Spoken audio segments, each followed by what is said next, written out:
Assalamualaikum warahmatullahi wabarakatuh. Perkenalkan, saya Erni. Pada kali ini saya akan membahas hasil asesmen dari seorang klien. Sebelumnya, saya akan perkenalkan dulu apa itu talent mapping. Talent mapping sendiri adalah sebuah alat untuk menggali kekuatan dan kelemahan seseorang berdasarkan self-assessment. Talent sendiri adalah karakter kinerja yang mendasari potensi seseorang. Dengan talent mapping digali potensi apa saja yang sesuai dengan karakter kinerja. Talent mapping hanya fokus pada kekuatan, sedangkan kelemahan itu untuk disiasati. Gunanya itu macam-macam ya, bisa untuk pemetaan karir, terus pemilihan tim, mengenal anggota keluarga, pasangan, terus memilih rekan bisnis yang cocok, dan macam-macam. Nah, fungsinya apa sih dari talent mapping ini? Ada dua dari fungsi talent mapping, yaitu fungsi deskriptif dan fungsi prediktif. Fungsi deskriptif ini didasari pada bakat, domain bakat, di mana menggambarkan kepribadian, yaitu pola pikir, pola perasaan, dan pola perilaku yang alami. Sedangkan fungsi prediktif sendiri itu ada di domain kekuatan, di mana tujuannya untuk mengungkap ragam kekuatan yang paling potensial untuk dikembangkan di dalam diri manusia. Ada 5 hasil assessment talent mapping, yaitu urutan bakat, peta bakat, potensi kekuatan, strength custom map, dan strength typology. Nah, sekarang kita lanjut ke klien ya. Kali ini nama kliennya bernama Nia. Nia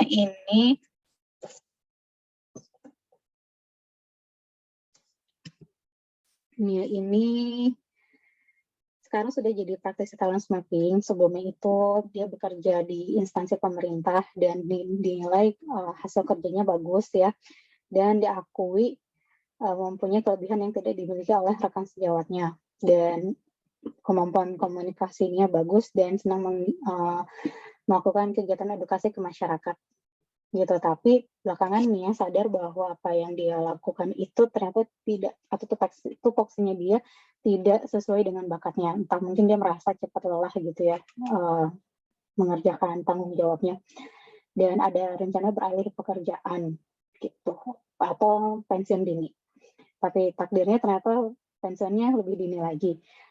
Setelah tidak berada di instansi pemerintah, Nia memutuskan untuk menjadi praktisi talent mapping dan menekuni dunia pengembangan SDM, sumber daya manusia gitu.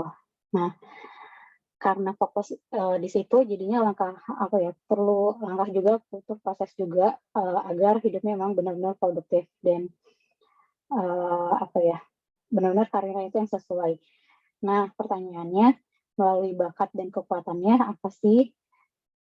Apakah spesialisasi Nia untuk menjadi praktisi talent mapping, apakah personal atau organizational development gitu. Nah, pertanyaan itu yang akan insya Allah saya jawab melalui sesi latihan feedback kali ini. Oke, kemudian saya akan share screen ya.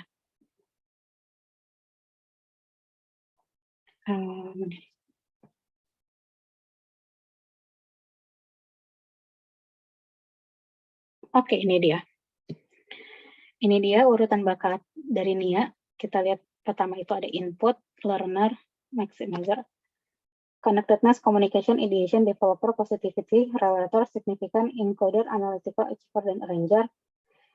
Dan kemudian 7 bakat terakhir ini dari bakat 28 sampai 34 ada responsibility, adaptability, futuristic, empathy, competition, deliberative, dan sebelumnya saya ceritakan dulu bagaimana cara membaca urutan bakat ini. Jadi dalam talent mapping itu 7 bakat pertama itu, 7 bakat teratas itu adalah bakat yang munculnya refleks.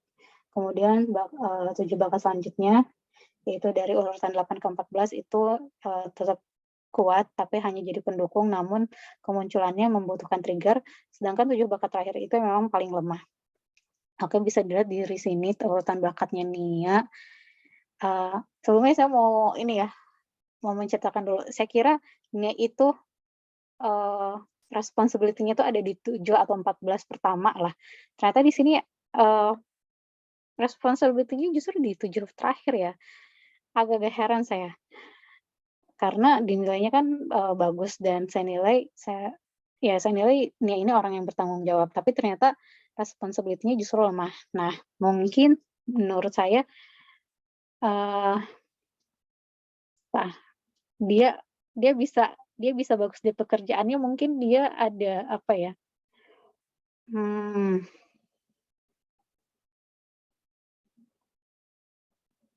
mungkin ada maximizer-nya di situ. Mhm, ya. Jadi dia emang dan ya mungkin karena dari bakat maximizer-nya ini ya, jadi memang ingin melakukan sesuatu dengan maksimal, kayak gitu. Nah, balik ke pertanyaan tadi, ya di sini bisa saya lihat, eee, mungkin ya yang bisa saya simpulkan, Nia ini orangnya emang senang belajar karena di sini ada learner tuh di bakat pertama, dan orangnya, bisa berkomunikasi, tadi kan, ini ya, memberikan edukasi kepada masyarakat gitu, dan orangnya juga senang membuat orang itu berkembang, karena di sini ada bakat developer dan senang juga menjalin hubungan sambil juga dia tuh senangnya juga senang tampilnya ini karena ada bakat signifikan.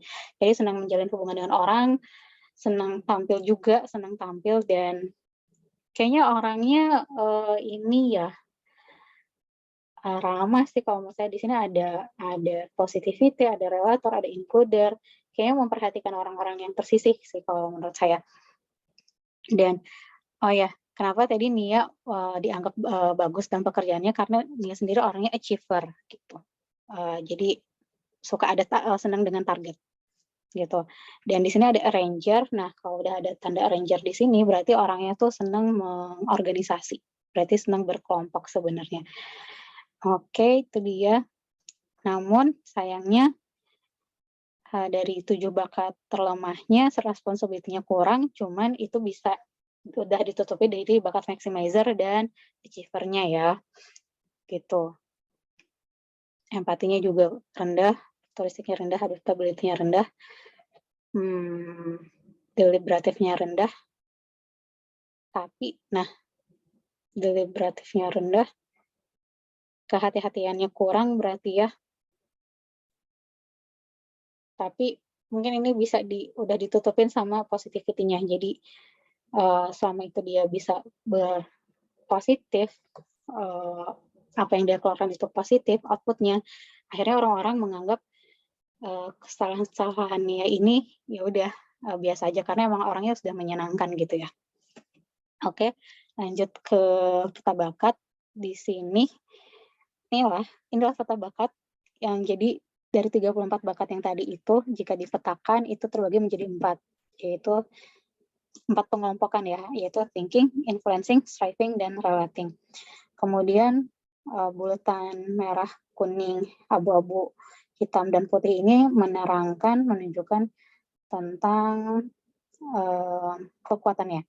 Jadi merah itu yang paling kuat, kuning itu pendukung, putih biasa aja, abu-abu agak lemah, sedangkan yang hitam itu benar-benar lemah, gitu. Nah, di sini coba kita lihat paling banyaknya Nia di mana ya? Nia itu ada di thinking ada 4, striving ada 2, influencing ada 3, dan tersisanya di relating cukup banyak. Jadi bisa dibilang, paling banyak itu di thinking sama relating berarti, orangnya people expert-nya ini. Jadi kalau people expert itu memang dia senang sama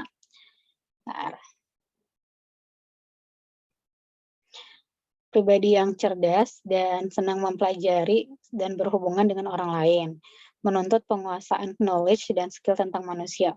Itu membutuhkan waktu dan proses untuk membangun trust. Oke, memang karena people expert, jadi bisa ya memang kayaknya Nia ini senang bergaul ya, kalau menurut aku. Jadi dan keputusannya untuk ada personal sorry, di human developer ya. Oke, saya stop dulu di sini sharing-nya. Di apa nih? di pengembangan sumber daya manusia itu cocok karena ya itu ya orangnya people expert dan kayaknya Nia juga menikmati sih gitu. Nah, oke. Saya share screen lagi.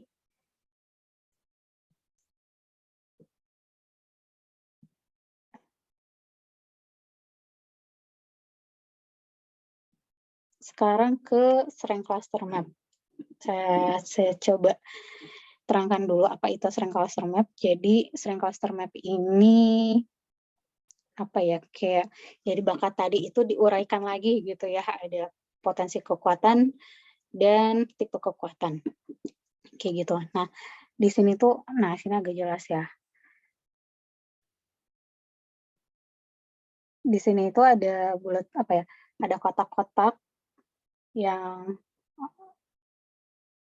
bertuliskan PSP dan PSS. Pada intinya PSP itu adalah bakat dan PSS itu adalah statement-nya.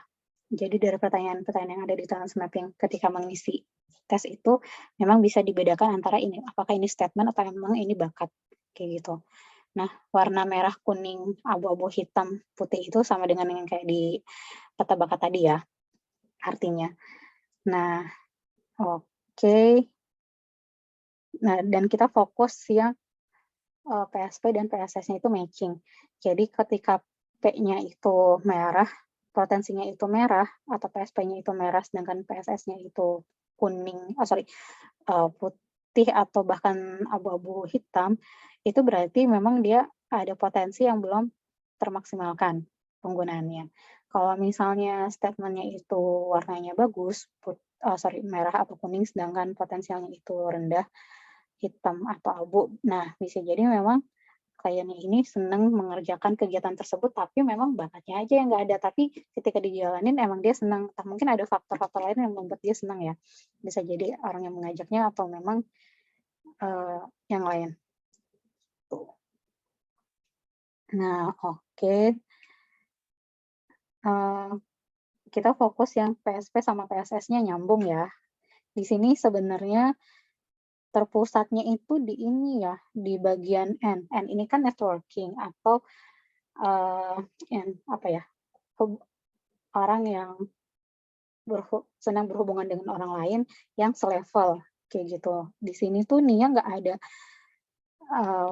abu-abu atau hitam, bahkan yang putih pun cuma di statementnya. Bahkan potensialnya sendiri merah dan kuning nih. Kalau saya dia orangnya potensial banget nih, gitu.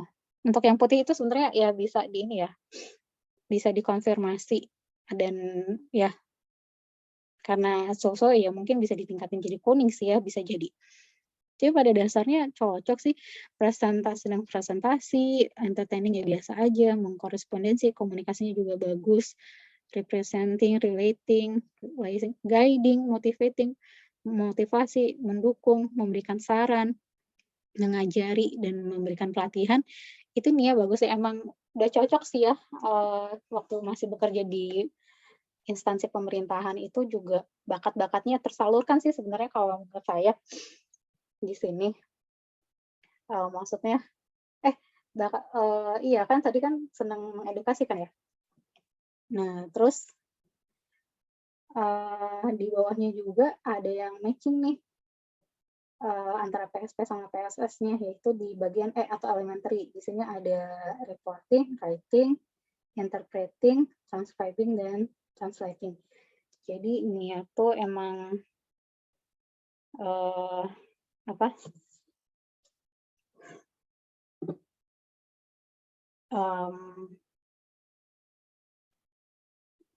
ya bisa dari hasil edukasinya itu, mengedukasi orang itu, Nia tuh bisa membuat laporannya gitu loh. Ya, menjadi salah satu jurnal misalnya atau tulisan di blog kayak gitu Nia tuh. Kemudian emang orangnya ya walaupun di sini dalam bidang servicing ya biasa aja sih ya. Di sini kebanyakan jawabannya putih. Kayak gitu. Walaupun sebenarnya senang volunteering padahal bakatnya biasa aja tapi statement-nya emang senang. Oke, saya akan stop share di sini. Menjawab pertanyaan, apakah Nia oh ya, dengan memperhatikan bakat dan kekuatannya dalam spesialisasi, apakah Nia dapat menjadi praktisi talent mapping yang excellence? Apakah personal development atau organizational development? Kalau menurut saya sih, oke, saya akan share screen lagi. Ya.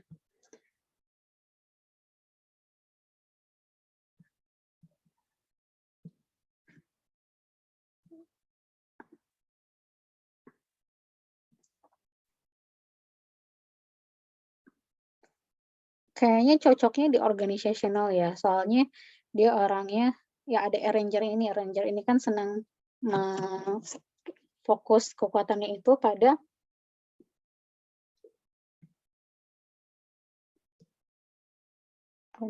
arranger.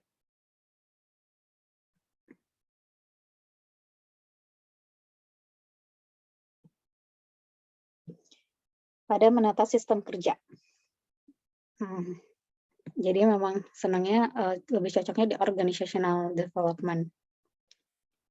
Kayak gitu, ditambah emang ada bakat komunikasi dan senang memberikan pengajaran edukasi ke orang-orang.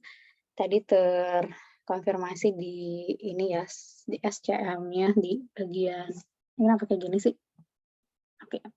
Hah? Loh.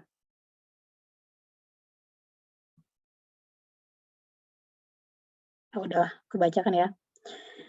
Teaching-nya emang bakatnya dan statement-nya juga mendukung, training-nya juga sama-sama kuat. Jadi ya cocok sih kalau menurut saya. Oke, saya akan stop di sini. Gitu.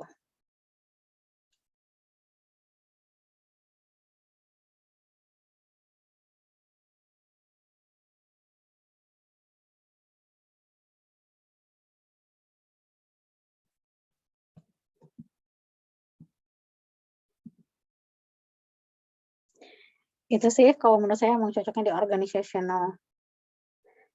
Walaupun kalau untuk di organizational harus memperhatikan tentang adaptability-nya ya, karena kan yang namanya di organisasi dinamikanya lebih kuat ya, lebih dinamis daripada yang di personalnya. Jadi mungkin adaptability-nya harus kemampuan beradaptasinya harus ditingkatkan. Kemudian juga ya karena di organisasi jadi nggak baperan juga sih, Mbak Nia ini karena empatinya juga rendah jadi ya udah nggak baper-baper juga dia, gitu. Belief-nya juga di tengah-tengah ya, kayak gitu.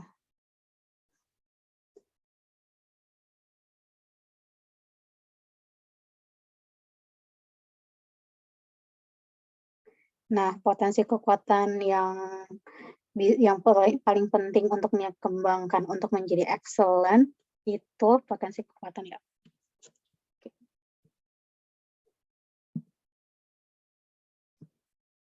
Share screen lagi. Potensi kekuatannya, mungkin bisa ditingkatinnya di bidang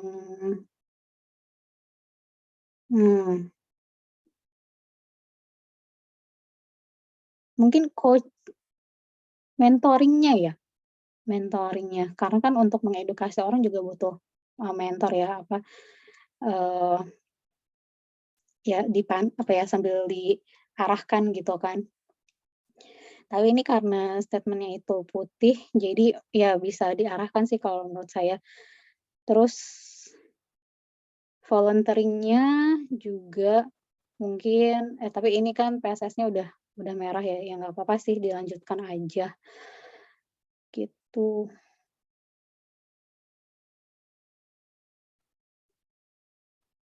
Itu sih menurut saya tentang Nia. Sekian, terima kasih. Assalamualaikum warahmatullahi wabarakatuh.